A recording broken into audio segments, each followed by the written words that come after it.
ان کے دماغ میں شاید یہ بات سما گئی ہے کہ اللہ کسی خاص سمت میں مقید ہے۔ اس کی تردید میں اللہ وحدہ لا شریک نے فرمایا کہ مشرق ہو یا مغرب ہو سب اللہ کے ہیں۔ اللہ کسی سمت کا پابند نہیں ہے اور نہ ہی کسی سمت کو قبلہ بنانے کے یہ معنی نہیں ہے کہ اللہ اسی طرف ہے۔ جن لوگوں کو اللہ نے ہدایت بخشی ہے وہ اس قسم کی تنگ نظریوں سے بالاتر ہوتے ہیں۔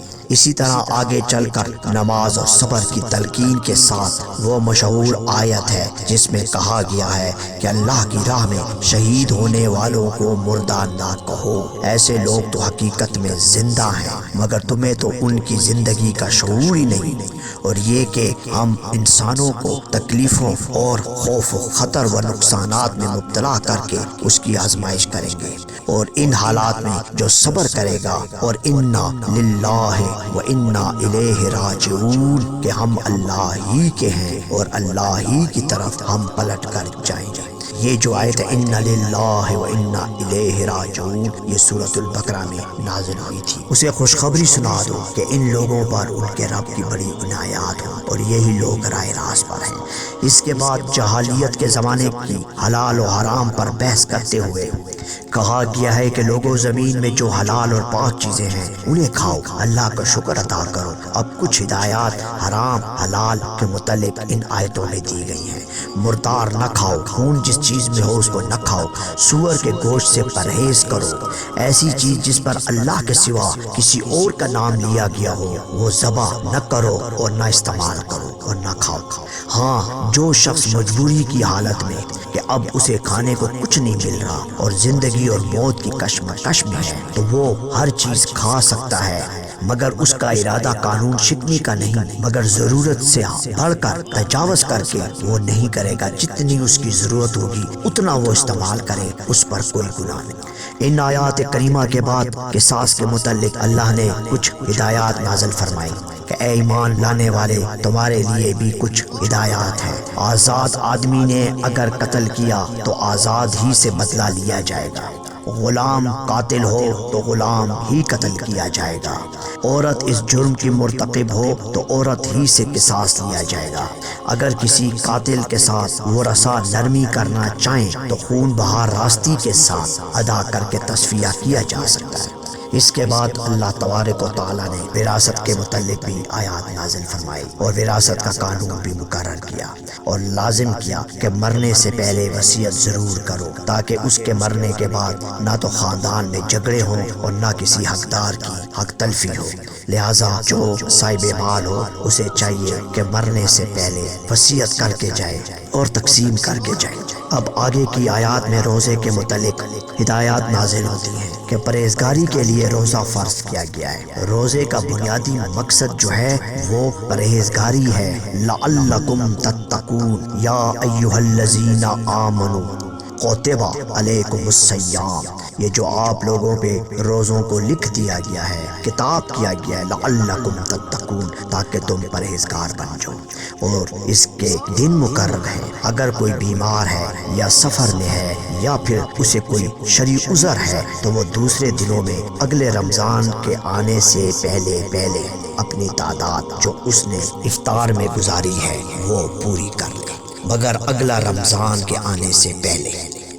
اور جو لوگ روزہ رکھنے کی قدرت رکھتے ہیں، طاقت رکھتے ہیں، مگر پھر بھی وہ روزہ نہیں رکھنا چاہتے تو پھر اللہ فرماتا ہے میں نے ان کے لیے فدیہ مقرر کر دیا ہے، یعنی ایک روزے کا فدیہ جو ہے وہ ایک مسکین کو کھانا کھلانا ہے، وہ کھانا جو تم اپنے گھر میں بڑی شان و شوکت سے کھاتے ہو اور تمہارے معمولات کا کھانا ہے، وہی کھانا اس مسکین کے لیے تم نے دینا ہوگا۔ اور پھر جو اپنی خوشی سے زیادہ بھلائی کرے، زیادہ فدیہ دے، صدقہ دے تو یہ اس کے لیے بہت ہی اچھا ہے۔ رمضان کے پورے مہینے میں روزے رکھنے ہوں، رمضان کے روزوں کے مہینے میں رات کو اپنے بیویوں کے پاس جانا حلال کر دیا، مگر روزے کی حالت میں اپنی حلال بیوی کے پاس بھی جانا ممنوع ہے۔ روزہ 3 چیزوں کے اوپر پابندی کرواتا ہے: بھوک نہ مٹے، پیاس نہ بجھے، اور غلط فعلی، بد فعلی، بد عملی نہ کرے۔ اس کے علاوہ روزہ کسی اور چیز سے نہیں ٹوٹتا، اور روزہ کے اندر نہ مکروہات ہیں اور نہ کراہتے، کچھ نہیں۔ روزہ فرض ہے اور یہ 3 چیزوں پر مبنی ہے۔ بھوک نہ مٹے یعنی ایک آدمی اگر بھوکا ہے اور اگر اس کی وہ بھوک مٹتی ہے تو پھر روزہ ٹوٹتا ہے، اور پیاس اگر بجھتی ہے تب روزہ ٹوٹتا ہے، اور اگر وہ کوئی ایسا شہوتی ہوسی کوئی ایسا کام کرتا ہے جس میں بدفعلی ہے، بد عملی ہے، تب روزہ ٹوٹتا ہے۔ اس کے علاوہ روزہ نہیں ٹوٹتا۔ آنکھوں میں سرما لگانا، بالوں میں تیل لگانا، غرغرے کرنا، پیسٹ کرنا، ناک میں پانی چڑھانا، کان میں دوائی ڈالنا، آنکھ میں دوائی ڈالنا، ڈرپ چڑھانا، انجیکشن لگوانا، اور اس کے علاوہ کچھ بھی آپ کر لیں، اس سے روزہ قطعا نہیں ٹوٹتا اور نہ ہی مکروہ ہوتا ہے، جب تک کہ اس شخص کو یہ محسوس ہو جائے کہ اب میری بھوک مٹ گئی، میں ذرا سیر ہو گیا ہوں، تو بس پھر روزہ ٹوٹے گا۔ یا میں جو ابھی تک پیاسا تھا، میری پیاس بجھ گئی، میرے جو معدے کو ضرورت تھی وہ پوری ہو گئی، اب مجھے پیاس کی ضرورت نہیں ہے، اگر مجھے کوئی پانی دے تو میں نہیں پیوں گا، اب مجھے سامنے کو کھانا رکھے تو میں نہیں کھاتا، میں بس مکمل ہوں۔ اور تیسرا یہ ہے کہ اس نے اگر کوئی بد عملی کر لیا، یہ روزہ ٹوٹتا ہے۔ باقی کسی قسم کا کوئی فتویٰ نہیں ہے۔ قرآن بہت آسان ہے، بہت سلیس ہے، اللہ کا قانون بہت سادہ ہے اور بہت اس میں گنجائش ہے، وسعت ہے۔ بالکل نہ گھبرائیں، علماء کے فتوے مولویوں اور مفتیوں کے فتووں کے پیچھے نہ جائیں۔ سمپل بات ہے، بھوک نہ مٹے، پیاس نہ بجھے، اور بدفعلی نہ ہو، بد عملی نہ ہو، بس۔ اور نشہ آور چیز بد عملی میں آتا ہے، نشہ آور چیز کوئی بھی استعمال نہیں جا سکتی کیونکہ وہ بدفعلی اور بد عملی میں آتا ہے، اس سے روزہ ٹوٹنے کا مکمل خطرہ ہے۔ اس کے علاوہ روزہ نہیں ٹوٹتا۔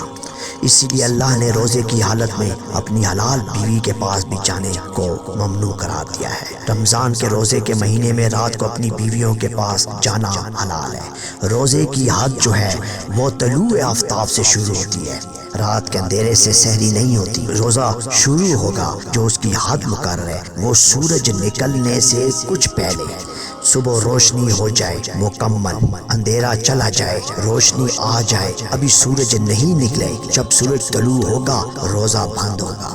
جب سورج طلوع نہیں ہوتا آپ روزہ کھلا ہے، آپ اس میں فجر کی نماز بھی پڑھ سکتے ہیں سحری کی صورت میں، اور یہی اچھا طریقہ ہے قرآن کے مطابق کہ آپ فجر کی نماز پڑھیں، پھر گھر میں آئیں، آرام سے کھانا کھائیں، سب کچھ کریں جب تک سورج نہ نکلے۔ طلوع آفتاب سے پہلے روزے کی حد شروع ہوتی ہے، اور روزے کا افطار جس وقت غروب ہو جائے اور سیاہی پھیل جائے تب جا کے روزے کا افطار ہوگا۔ یہاں تک کہ اس میں امکان یہی ہے کہ اگر آج کل جو رائج مغرب کی نماز ہو رہی ہے ممالک میں، تو اس کے حساب سے وہ نماز آپ بحالت روزہ میں پڑھیں گے۔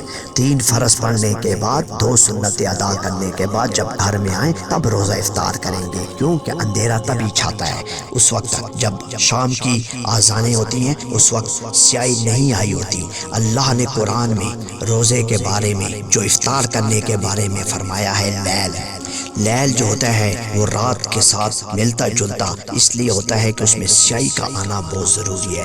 جب تک اندھیرا آ جائے اور آپ کو اپنے سے 40 قدم پر دیکھنے میں دشواری محسوس ہو جائے اور آپ کی آنکھیں وہاں تک آپ کی آنکھوں کا نور کام نہ کرے، تب وہ سیاہی شروع ہوتی ہے۔ لہٰذا یہ روزے کے بارے میں اگر اعتکاف کی حالت میں ہو تو پھر اپنی بیویوں کے پاس نہیں جانا۔ جو لوگ اعتکاف میں بیٹھ جاتے ہیں پھر وہ اپنی بیویوں کے پاس نہیں جائیں گے۔